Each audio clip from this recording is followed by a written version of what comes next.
Back now at 7:48 with the latest discoveries that have some scientists asking if it is possible to live forever. NBC's Michelle Kosinski is here with details. Hey, Michelle, good morning. Hi, good morning, Ann. You know, you talk to some of these top researchers, microbiologists, molecular geneticists, and it's almost hard to believe that what they're saying is real and not science fiction, that there's this growing community of scientists that sees aging as not necessarily an inevitability, but a problem that they believe can be fixed.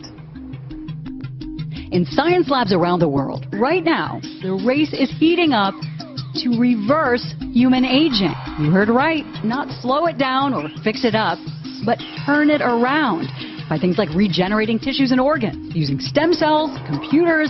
There's a printer that makes blood vessels, mice that regrow intestines. What really excites me is that I'm working on the world's biggest, oldest problem. So you think there's someone alive today who could live thousands of years? Right, exactly. I don't think there's any limit. There's nothing that would stop people intrinsically from living thousands of years. At 1,000-year-old Cambridge University, where back then people rarely lived past their 20s, scientist Aubrey de Grey is spearheading research, gathering experts to end aging. He sees it not at all as a necessity, but a problem, a buildup of damage and gunk in our cells. He just isolated an enzyme in bacteria that fixes that, and might work in human cells, too. Because when we get these therapies, the world is going to be very different. There are all kinds of ideas out there. Implanted computer chips to operate mechanical body parts. Here, why don't you take these? And a supplement created by American molecular geneticist Bill Andrews that he says slows the shortening of our chromosome tips, or telomeres, which is believed to be a main reason why we age. The main reason I want to live forever is it's fun to be alive. Inspired by his dad, who challenged him as a child to become a doctor and cure aging. The literature tells us that it's, I would say, 95% certain or better that if we can find ways to lengthen the telomeres, we are going to reverse aging.